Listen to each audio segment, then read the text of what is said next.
ആവർത്തിച്ച് നീ ചോദിച്ചില്ലേ എന്തിനാ ഇവിടെ ഫ്ലാറ്റ് വാങ്ങിയത്? ഞാൻ 2014 സിനിമയുമായി എടുക്കാൻ വേണ്ടി വന്നിട്ട് റെന്റിന് താമസിക്കാൻ വേണ്ടി വന്ന ഫ്ലാറ്റായിരുന്നു. അന്നാണ് തോന്നുന്നു ഈ ഫ്ലാറ്റ്. അന്നത് അസോസിയേഷൻ ഒന്നും ആയിട്ടില്ല. ഈ ബിൽഡിങ്ങിലാണ് ഞാൻ ആദ്യമായിട്ട് 2014 വരുന്നത്. അന്ന് മലയാള സിനിമയിലൂടെ നടനെടുത്ത് കഥ പറഞ്ഞിട്ട് ഡയറക്ഷൻ ചെയ്യാനൊന്നും പ്ലാനില്ല. എൻ്റെ സ്ക്രിപ്റ്റ് വേറെ ആരെങ്കിലും കൊണ്ട് ഡയറക്ഷൻ ചെയ്യിക്കാൻ വേണ്ടിയിട്ടുള്ള ഓട്ടത്തിൻ്റെ പിന്നാലെ വന്ന് ഏതാണ്ട് ഒരു 7-8 മാസക്കാലം അന്നൊരു പ്രൊഡ്യൂസറൊക്കെ ആയി. അതിൻ്റെ പേരിൽ നടന്ന് ഞാനും ഈ പറഞ്ഞ ഹരി ഞങ്ങൾ 3 പേരോട് അന്ന് ഇവിടെ താമസിക്കുന്നത്. ഹരീഷ് എന്ന് മറ്റേ ഇവിടെ പഠിക്കുകയായിരുന്നു, അവന് നേവി ക്ലാസ്സൊക്കെ ഉണ്ടായിരുന്നു. അപ്പോൾ അതിൽ നിന്ന് ഒരു അവസാന സമയമാകുമ്പോഴത്തേക്ക് ഇങ്ങനെ ഈ ഫ്ലാറ്റിനകത്ത് ഇരിക്കുമ്പോഴാണ് രാത്രി ഇവളുടെ അമ്മയുടെ കോൾ വരുന്നത്. ഇവളുടെ അമ്മ എന്നെ വിളിച്ചിട്ട് പറയുന്നത്, ഒരു കാര്യം ഞാൻ പറയാം, മേലാൽ ഇനി നീ എൻ്റെ വീട്ടിൽ വരാനോ നിന്റെ അച്ഛൻ എന്നെ വിളിക്കാനോ പാടില്ല. ഞാൻ പറഞ്ഞു പന്ന എന്ന്. ചുമ്മാ ഇത്രയും നാൾ ഞാൻ വന്നു, ഇത്രയും നാൾ നമ്മളവിടെ വരിക സഹകരിക്കുകയൊക്കെ ചെയ്തോണ്ടിരിക്കുകയല്ലേ. ഇയാൾ വരുന്നു, നമ്മൾ കാണുന്നു, സഹകരിക്കുന്നു.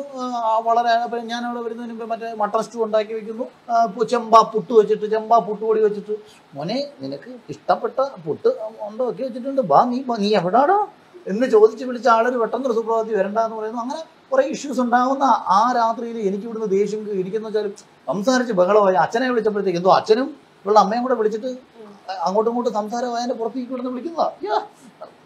ഇന്നലെ വിളിക്കതാ കാറിയിരുന്നു, അവിടെ അടങ്ങി അധികം ഇറങ്ങിയുണ്ടല്ലോ ഇവിടെ വിളിക്കതാ. അങ്ങനെ ഞാൻ ഇവിടുത്തെ ഒരു ഗ്ലാസ് അങ്ങ് ഇടിച്ച് പൊട്ടിച്ചു.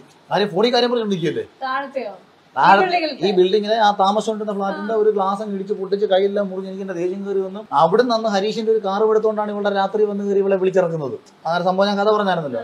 പിന്നീട് ഇവിടുന്ന് കംപ്ലീറ്റ്ലി മാറുന്നു. അതിനുശേഷം 2020 സിനിമ കഴിഞ്ഞു. ഞാൻ ഫിലിം ഡയറക്ടറൊക്കെ ആയി. ഞാൻ വീട്ടില് കച്ചവടമൊക്കെ ചെയ്യുന്നതിന്റെ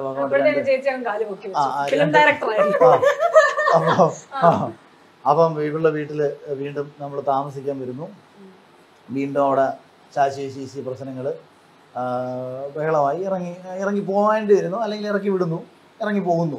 അന്ന് പിന്നെ പ്രാവശ്യം ഒറ്റയ്ക്ക് പോകുന്നില്ല, കുടുംബമായിട്ട് ഇറങ്ങി പോകുന്നു. എങ്ങോട്ട് വരുന്നു വലിയ ഇവക്ക് പിന്നെ എന്തോന്ന് സംഭവിച്ചാൽ ആകി പോകി ഗാഗി ആർക്കറിയാം. എവിടെ പോകുന്നു, കയ്യിൽ 5 പൈസ ഉണ്ടോ, ഇവന്റെ കൂടെ ഇറങ്ങിപ്പോയ എന്തോ മനസ്സിൽ അങ്ങനാന്നല്ലോ. അയ്യോ അത് വെട്ടാൻ വരുന്ന പോത്തിന്റെ മുമ്പ് നെഞ്ചും പിരിച്ച് നിൽക്കുന്നു എന്ന് പറയുന്നത് കോൺഫിഡൻസ് അല്ല, തലയ്ക്ക് വിവരമല്ല. ഇനി വിവരം പോകുന്നുള്ളവർക്ക് ചെയ്യത്തില്ല. ഇവർക്ക് അത് ഇല്ലാത്തതുകൊണ്ടുള്ള കുഴപ്പമാണ്. ബുദ്ധി ഉദിച്ചിട്ടില്ല. ബുദ്ധി ഉദിച്ചില്ലെങ്കിൽ ജോലിയും കൂലിയും വരുമാനമില്ല. എന്റെ അടുത്തൊരു ചോദ്യം ചോദിക്കട്ടെ, എന്നാ നിങ്ങളുടെ പൈസ ഉണ്ടോ? എറണാകുളത്ത് പോയി കഴിഞ്ഞാൽ നമ്മൾ എങ്ങനെയാ ജീവിക്കുന്നത്? 2 പിള്ളേരില്ലേ അവർക്ക്? Akhil Marar from reserve bank of India.